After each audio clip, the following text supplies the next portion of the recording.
ആറളം ഫാമിലെ വന്യജീവി ആക്രമണത്തിൽ സംസ്ഥാന സർക്കാരിനെ വിമർശിച്ച് Syro Malabar Sabha Thalassery archbishop Mar Joseph Pamplany. ആനമതിൽ നിർമ്മാണത്തിൽ സർക്കാർ കൃത്യവിലോപം നടത്തിയെന്നും മലയോര കർഷകരെ നിശബ്ദമായി കുടിയിറക്കാനുള്ള ഗൂഢശ്രമം നടക്കുന്നുവെന്നും അദ്ദേഹം പറഞ്ഞു.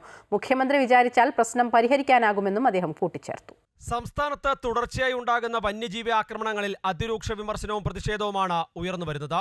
ചില കാര്യങ്ങളിൽ കേന്ദ്ര സർക്കാരിന്റെ ഇടപെടൽ ആവശ്യമാണെങ്കിലും സംസ്ഥാന സർക്കാർ ചെയ്യേണ്ട കാര്യങ്ങൾ ഉത്തരവാദിത്തത്തോടെ ചെയ്യുന്നില്ല എന്നുള്ളതാണ് വിമർശനം. വന്യമൃഗങ്ങൾക്ക് ഭക്ഷിക്കാനുള്ള ഇരകൾ മാത്രമായി ആദിവാസികളെയും കുടിയേറ്റക്കാരെയും സർക്കാർ കാണുന്നുവെന്ന് Thalassery archbishop Mar Joseph Pamplany പറഞ്ഞു. കേരള സർക്കാർ മാത്രം വിചാരിച്ചാൽ എല്ലാ പ്രതിസന്ധിയും തീരില്ലെങ്കിലും ആറളം വിഷയത്തിൽ സംസ്ഥാന സർക്കാർ തീരുമാനമെടുത്താൽ മതിയെന്നാണ് ബിഷപ്പ് പറയുന്നത്.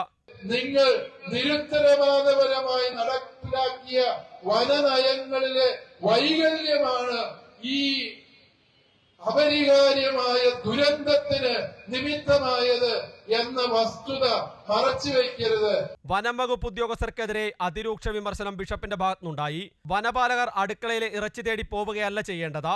മലയോര കർഷകരെ നിശബ്ദമായി കുടിയിറക്കാനുള്ള ഗൂഢശ്രമം നടക്കുന്നുവെന്നും അദ്ദേഹം കുറ്റപ്പെടുത്തി. എങ്ങനെ മലയോര കർഷകന്റെ ഉപജീവനം മുട്ടിക്കാം, അവനെ ഇവിടെ ഇല്ലാതാക്കാം എന്നുള്ളത് വന്യമൃഗങ്ങൾ മാത്രമല്ല സർക്കാരും ചിന്തിക്കുന്ന സാഹചര്യം നിലവിലുണ്ട്.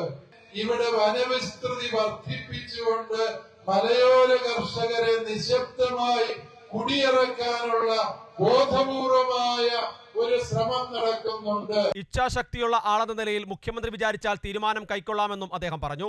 വന്യജീവി ആക്രമണങ്ങളിൽ ശാശ്വത പരിഹാരമുണ്ടായില്ലെങ്കിൽ ശക്തമായ പ്രതിഷേധത്തിലേക്ക് പോകാൻ തന്നെയാണ് മലയോര ജനതയും സഭയും തീരുമാനിച്ചിരിക്കുന്നത്. അമൃത ന്യൂസ്, കണ്ണൂർ.